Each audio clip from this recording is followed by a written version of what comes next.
Assalamualaikum warahmatullahi wabarakatuh. Mohon izin memperkenalkan diri, Belajar Utama dari Murung, asal pendaftaran Provinsi Papua. Di video kali ini saya akan membahas tentang masalah kebocoran data Trello di bulan Januari 2024. Mungkin beberapa dari kita pernah mendengar tentang platform manajemen proyek Trello yang banyak digunakan oleh tim di seluruh dunia untuk mengelola proyek-proyek mereka. Nah, sayangnya Trello baru-baru ini terkena kebocoran data besar yang mempengaruhi lebih dari 15 juta akun pengguna. Bagaimana bisa ini terjadi? Teknik apa yang digunakan dan apa dampaknya bagi pengguna? Mari kita bahas secara mendetail. Dan mari kita eksplorasi bersama.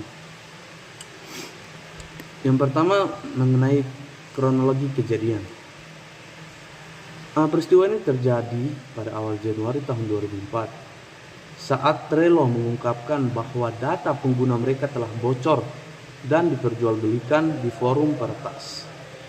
Data yang terungkap mencakup alamat email, nama pengguna, dan nama lengkap dari lebih dari 15 juta akun. Menariknya, peretas tidak perlu membobol sistem Trello secara langsung.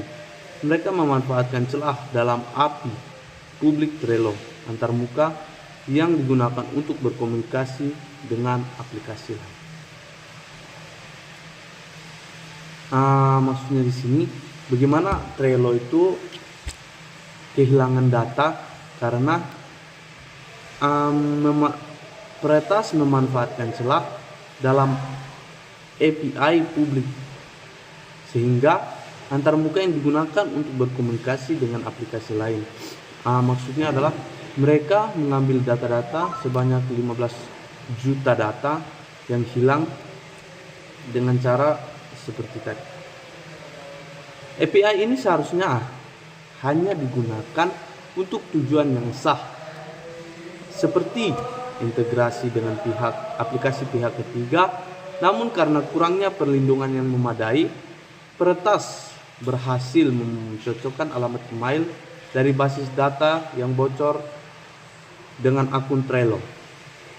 Teknik ini dikenal sebagai enumeration, di mana mereka menggunakan daftar email yang sudah bocor dari insiden sebelumnya dan mencocokkannya dengan akun Trello. Trello mengungkapkan bahwa data pengguna mereka telah bocor dan diperjualbelikan di forum peretas. Data yang hilang kurang lebih 15 juta akun.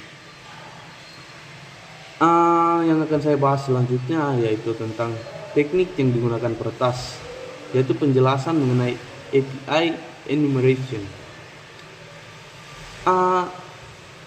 Bagaimana sebenarnya teknik API enumeration ini bekerja? Mari kita jelaskan. API adalah pintu masuk digital yang memungkinkan aplikasi berinteraksi. Kita bisa membayangkan API sebagai pintu di rumah digital kita. Biasanya untuk memasuki rumah kita memerlukan kunci. Nah, dalam kasus ini, pintu ini sayangnya tidak dilindungi dengan kunci yang cukup. Maksudnya enkripsi yang digunakan oleh Trello kurang kuat untuk menahan gempuran dari peretas. Sehingga peretas memanfaatkan API publik Trello yang memungkinkan mereka memasukkan alamat email ke dalam sistem dan mendapatkan informasi akun terkait mereka. Mereka tidak perlu masuk ke dalam akun, tetapi cukup mencocokkan email yang mereka miliki dengan akun di Trello. Di sini letak masalah utama. Informasi seperti nama lengkap dan nama pengguna dapat diakses melalui API tersebut. Mungkin banyak dari kita yang menggunakan email yang sama untuk berbagai akun, sehingga data ini bisa digunakan untuk serangan lebih lanjut, seperti phishing atau rekayasa sosial, di mana penjahat berusaha menipu pengguna agar memberikan informasi lebih lanjut atau bahkan kata sandi mereka. Selanjutnya kita akan bahas tentang dampak dari kebocoran data dan resiko bagi pengguna. Dari yang saya baca, dampak dari kebocoran data ini sangat signifikan, terutama karena data yang bocor dapat digunakan untuk serangan phishing. Phishing adalah teknik kejahatan cyber yang umum di mana penyerang atau peretas berusaha menipu pengguna agar memberikan informasi penting seperti kata sandi atau nomor kartu kredit dengan menyamar sebagai entitas yang sah.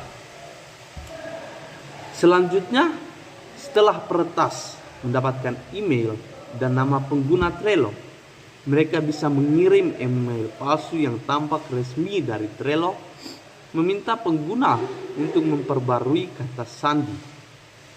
Nah, di sini peretas memberikan email bagi pengguna Trello yang sudah dijebak untuk mengganti kata sandi mereka, sehingga peretas dapat mengakses akun lain, terutama jika pengguna tersebut menggunakan kata sandi yang sama di banyak platform. Risiko lebih lanjut juga terkait dengan identitas digital, seperti nama lengkap dan informasi pribadi lainnya. Bisa digunakan untuk menciptakan identitas palsu atau mengakses akun lain yang terhubung dengan email tersebut. Peretas di sini menggunakan kata sandi yang tadi untuk membuka banyak platform lain yang terhubung dengan email yang telah kita masukkan tersebut, karena emailnya sama dan kata sandinya juga sama untuk platform lain. Menurut saya solusi konkret dan langkah yang harus diambil yaitu